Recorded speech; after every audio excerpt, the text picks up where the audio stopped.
In the late 1970s, Miami was a sleepy retirement destination. But by 1981, it had become the murder capital of the world and one of the richest cities in America. The reason wasn't tourism or real estate. It was a white powder arriving by the ton from the south. At the center of this storm sat one man in Colombia, Pablo Emilio Escobar Gaviria. While he rarely set foot in Florida during his reign, his shadow stretched across the Atlantic, turning Miami into a war zone and a counting house for billions of dollars. This is the story of how the Medellín Cartel redefined the American dream into a bloody nightmare known as the cocaine cowboy era. Please, before I continue, kindly like, subscribe, and share this story for loved ones to learn and keep themselves safe from similar incidents. The YouTube algorithm has shown that 90% of those who watch our channel don't subscribe, and only 10% do subscribe. Kindly subscribe so that you get first-hand alert of our new crime video and useful information to keep yourself and loved ones safe. Thank you so much for your continued support. Pablo Escobar didn't just sell drugs, he revolutionized logistics. Before the Medellín Cartel, smuggling was done by mules carrying small amounts in suitcases. Escobar thought bigger. He purchased a fleet of planes, including Boeing 727s, stripped of their seats to hold thousands of kilos. To get the product into Miami, Escobar needed a waypoint. He found it in Norman's Cay, a small island in the Bahamas. Under the direction of his partner, Carlos later, the island became a private fortress. Armed guards, radar, and a 1,000-meter runway ensured a constant stream of Cessnas could hop from the Caribbean straight into the Florida Everglades. At its peak, it is estimated that 15 tons of cocaine were moved into the United States every single day. The sheer volume of money entering Miami was incomprehensible. Federal agents began noticing something strange. The Miami branch of the Federal Reserve had a cash surplus of $5 billion. There was more physical currency in Miami than in the rest of the country combined. This cocaine money built the modern Miami skyline. It funded the luxury condos in Brickell, the flashy Ferraris on Ocean Drive, and the high-end nightclubs where the elite partied. But this prosperity had a dark price.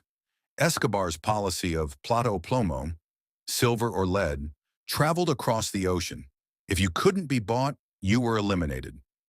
By 1979, the tension boiled over. The cocaine cowboy wars officially began with the Dadeland Mall shootout. In broad daylight, cartel hitmen opened fire in a crowded liquor store with submachine guns. It was a level of violence the American public had never seen.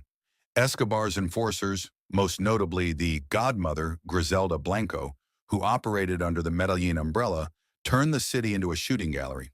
Bodies were frequently found in the trunks of abandoned cars or floating in the Everglades. The violence was so frequent that the Miami Medical Examiner had to rent a refrigerated burger van just to store the overflow of bodies. The chaos in Miami eventually forced the U.S. government to take Escobar seriously. In 1982, Vice President George H.W. Bush formed the South Florida Drug Task Force. This was the beginning of the war on drugs. The focus shifted from local police to federal might, utilizing the Navy, Air Force, and the DEA to blockade the Florida coast. As the heat in Miami rose, Escobar's operations shifted. He began moving routes through Mexico, but the damage was done. The focus moved to extradition. The one thing Pablo Escobar feared more than death was an American prison cell. He once said, "Better a grave in Colombia than a cell in the U.S." This tension triggered a decade of narco-terrorism back in his homeland. Pablo Escobar met his end on a Medellín rooftop in 1993, but his impact on Miami is permanent.